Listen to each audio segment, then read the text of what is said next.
नमस्कार दोस्तों, आप सभी का मेरे इस YouTube चैनल शापित हूँ में स्वागत है। पर एक बात, यहाँ पे डरना मना है, तो जल्दी से सब्सक्राइब कर दो और बेल नोटिफिकेशन को ऑन कर दो ताकि मेरे आगे आने वाली कहानी आप तक जल्दी पहुँच पाए। आज की कहानी एक डरावने गांव के श्राप की है, जो कि मैं आप सभी को सुनाने जा रहा हूँ। तो कहानी शुरू करने से पहले कुछ बता दूँ, यहाँ हर कहानी सच भी हो सकती है और शायद एक बुरा सपना भी। पर एक बात याद रखना, जितना आप सुनोगे उतना ही अंधेरा आपके करीब आता जाएगा। So sit tight, lights off, volume high, because the nightmare starts now. रात का अंधेरा जमीन पर धीरे धीरे उतर रहा था। जंगल के पीछे छुपा चांद भी आज कुछ ज्यादा ही फीका लग रहा था, जैसे उसे भी डर लग रहा हो। ये कहानी सीतापुर गांव की है, एक ऐसी गांव जिसके आसपास के इलाके से लोग दूर ही रहना पसंद करते हैं, क्योंकि लोग कहते थे कि वहाँ साए वाली डायन का बसेरा है। गांव वाले अक्सर चुपचाप रहना पसंद करते थे। किसी को भी शाम होने के बाद घर से बाहर निकलने की हिम्मत नहीं होती, क्योंकि जो भी उस रात के अंधेरे में गया वो वापस तो आया, पर कभी पहले जैसा नहीं। लोगों की आंखों में हमेशा एक डर बसा रहता, किसी बच्चे की तबीयत अचानक बिगड़ जाती, किसी पशु का खून सूख जाता, या कोई औरत रात को चीखड़ी से चीखते हुए किसी परछाई का जिक्र करती। सब कुछ उसी साये की वजह से होता था। इस चुप हो चुकी गांव की जिंदगी तब बदली जब तीन दोस्त आरव, कबीर और मीरा अपनी छुट्टियां बिताने के लिए उस गांव में आ पहुंचते हैं।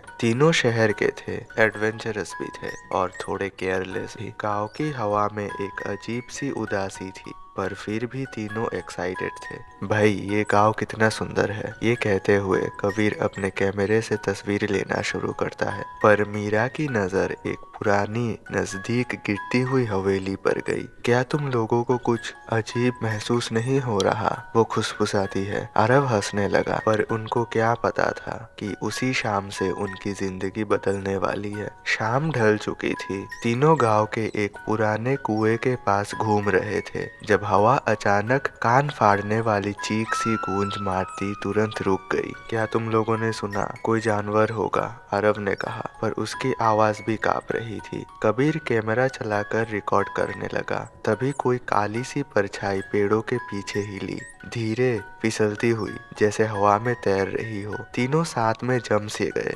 वो परछाई कुछ दूर से उन्हें ही देखने लगती है। उसकी आंखों से लहू जैसी लाली चमक रही थी। फिर एक पल में वो हवा की तरह गायब हो गया। मीरा की सांसें तेज हो चुकी थी। दोस्तों, वो तो कुछ सामान्य नहीं लग रहा था। आरव और कबीर का दिल भी जोर से धड़क रहा था, पर उनकी जिज्ञासा डर से ज्यादा थी। चलो, हम ढूंढ निकालेंगे, कबीर ने कहा, और यही उनकी सबसे बड़ी गलती थी। गांव वापस लौटकर जब तीनों ने लोगों को बताया तो सब उन्हें अजीब नजरों से देखने लगे। एक बुढ़ा आदमी शर्मा जी धीमी आवाज में कहने लगे, तुम लोगों ने साये को देख लिया है, अब वो तुम्हें छोड़ेगी नहीं। फिर उसने कहानी बतानी शुरू की। कई साल पहले सीतापुर की एक औरत लच्छू पर डायन होने का इल्जाम लगा था। वो गांव के लोगों का इलाज करती थी, पर एक रात एक बच्चा मर गया और लोगों ने बिना सोचे समझे उसे डायन कहकर जिंदा जला दिया। मरते वक्त उसने एक खूनी बद्दुआ दी, जो मुझे जलाएगा उसका वंश अंधेरे में जलकर मरेगा। उसी रात से गांव पर एक भूत नहीं बल्कि एक साया कब्जा कर चुका था। लोगों के मुताबिक वो लक्ष्मी की आत्मा नहीं थी, बल्कि वो उसकी नफरत का जाल था,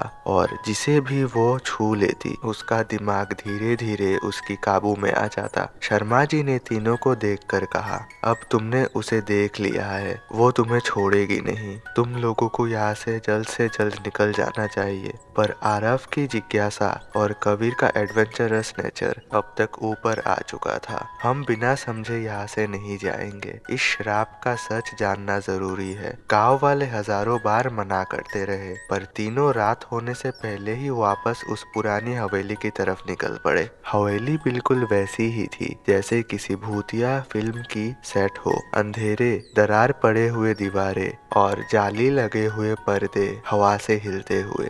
कबीर ने टॉर्च जलाई। नीचे मिट्टी में अजीब निशान बने थे, बिल्कुल जैसे किसी ने खून से बनाए हो। मीरा का जिस्म मानो कांप रहा था। दोस्तों, मुझे बिल्कुल सही नहीं लग रहा, आरव ने कहा। शायद ये कोई पुराने अनुष्ठान किए होंगे, कुछ अप्राकृतिक नहीं है। पर उसकी बातें पूरी हुई ही थी तभी उनके पीछे से एक और चीख गूंजी, एक इतनी डरावनी चीख कि आंख लग लग कर आंसू छोड़ने लगी। टॉर्च की रोशनी एक कोने में पड़ी। वहाँ एक औरत खड़ी थी, लंबी पतली, बाल जमीन तक और चेहरा आधा जल चुका था। उसकी आंखों से लाल रोशनी निकल रही थी। कबीर की हाथ से कैमरा गिर गया। मीरा चीख भी नहीं पाई, उसकी आवाज निकल ही नहीं रही थी। डायन ने अपना हाथ उठाया और उनके आसपास का हवा बिल्कुल जम गया। अचानक कबीर का जहन में अजीब दृश्य आने लगे। एक औरत जिसे लोग पत्थर मार रहे थे, बच्चों की चीखें, आग के शोले और एक जली हुई आंख जो सीधा कबीर की रूह के अंदर घुस रही थी। कबीर जमीन पर पड़कर चिल्लाने लगा। मीरा ने उसका सर पकड़ा।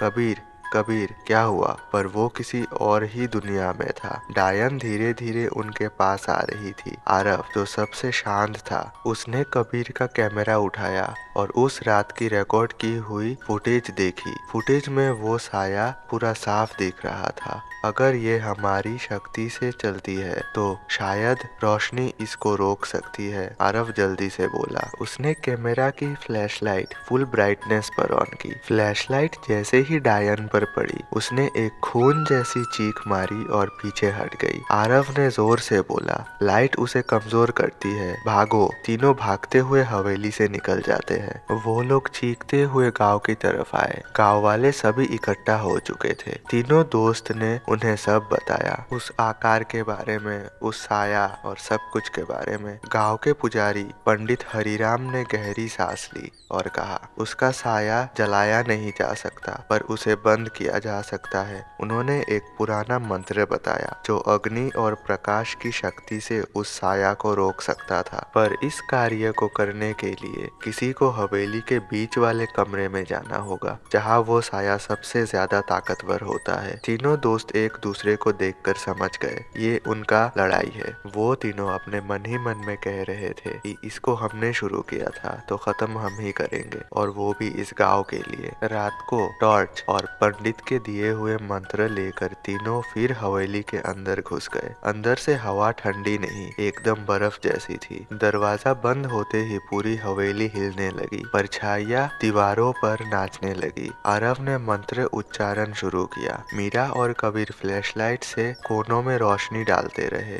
तभी डायन वापस आई, इस बार ज्यादा शक्तिशाली। उसके बाल हवा में उड़ रहे थे। उसकी चीख पूरी हवेली हिला रही थी। उसने कबीर के ऊपर झट से हमला किया। कबीर हवा में उछलकर दीवार से टकरा गया। मीरा ने चिल्लाकर आरव का हाथ पकड़ लिया। मंत्र का उच्चारण बंद मत करना, वो और शक्तिशाली हो रही है। आरव ने जितने जोर से हो सकता था मंत्र बोला। डायन और भयानक हो चुकी थी। उसकी लाल आंखें कुछ इंचेस दूर थी आरव से। तभी कबीर वापस खड़ा हुआ और दोनों फ्लैशलाइट एक साथ डायन की आंखों पर डाल दी। डायन की चीख फटकर आई। उसका साया पीछे कांपने लगा, बिल्कुल फटने जैसी। आरव ने मंत्र का आखिरी लाइन जोर से चिल्लाकर बोला। एकदम से हवेली का हवा फटकर खुल गया। एक बड़ा सफेद रोशनी और डायन की चीख हवा में घुलकर रह गई। फिर सब सन्नाटा। पूरा हवेली एक पल में बिल्कुल शांत हो गई। बस एक पुरानी मटकी जैसी आवाज आई जिसमें डायन का साया बंद हो चुका था। फिर गांव वालों ने तीनों को अपना हीरो की तरह स्वागत किया। पहली बार सालों में सीतापुर में रात को